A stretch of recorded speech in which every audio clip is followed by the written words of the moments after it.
Après le passage du cyclone Bellal, on continue notre tour de l'île de la Réunion et je vous emmène maintenant du côté de Saint-Benoît, c'est sur la côte est où le cyclone a été particulièrement virulent. On va rencontrer Martine Nory, elle forme les associations locales à la prévention des risques naturels, en particulier des risques cycloniques, ce qui malheureusement n'a pas empêché un arbre de tomber sur sa maison.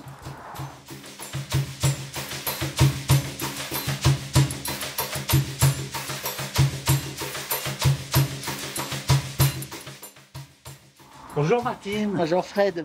Ça va? Bah oui, ça va. Alors j'ai remarqué en arrivant chez vous, vous faites de la prévention sur les risques naturels pour les associations de l'île de la Réunion, mais il y a quand même un arbre qui est tombé sur votre maison. Bah oui, le cordonnier est le plus mal chaussé, hein. Mais au-delà de la petite blague, c'est que je suis sur un terrain agricole familial et mon père qui me dit non, non, mais je m'en occupe. Et puis ça fait 30 ans que le pied de bois est là, t'inquiète pas, ça va tenir. Il y en a un sur les 7-8 qui sont tombés, quoi. Parmi les bons conseils, il faut quand même penser à élaguer. Ah mais oui, il faut élaguer pour les toitures parce qu'on est sur du risque pour les bâtiments, élaguer pour les fils électriques aussi, parce que si on a autant de mal pour remettre de l'électricité, c'est parce qu'il y a peu d'élagage, beaucoup d'arbres qui sont tombés sur les fils. Mais après, il faut être honnête. Moi, si je devais élaguer, c'est une facture de 4 000 € à sortir en fait. Pour combien d'arbres? Pour 8 arbres. Ah ouais, pour 8 arbres. arbres, et vous Ah ouais. avez 4 000 €, c'est pas à la portée de n'importe qui. Non, c'est pas à la portée de n'importe qui et ça se fait sans aide en fait. Donc concrètement, quand on travaille, on peut le faire.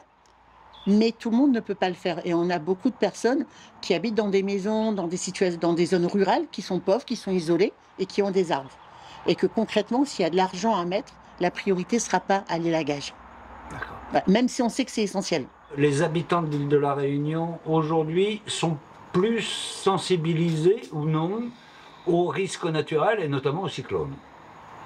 Je crois que la mémoire du risque doit se cultiver et elle se perd.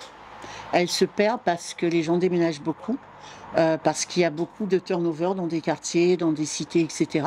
Et donc, il n'y a plus ce côté de transmission sur, tu savais, ici, voilà ce qui s'est passé, et on dit ça, ces histoires le temps longtemps.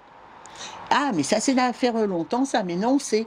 Mais non, on a des systèmes de prévention rapide. Ça va aller. On n'a jamais vu ça. À chaque fois, vous nous alarmez et il n'y a rien. Et donc, je pense vraiment que les gens oublient cette mémoire.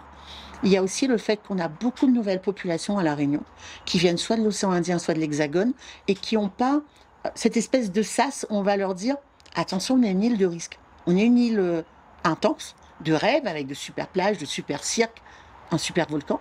Mais on a des risques. On a une île qui reste un espace avec du danger. Et il faut se le dire. Et il faut former les gens à ça, et pas que les enfants.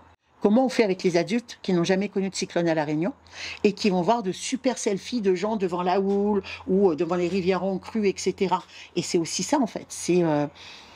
On va aller se mettre en danger pour avoir la vidéo qui fera le buzz, pour avoir la photo qui fera le buzz. Sauf qu'en attendant, on se met en danger. Et on met en danger les secours qui vont devoir venir nous secourir. Et les secours, c'est pas juste un uniforme.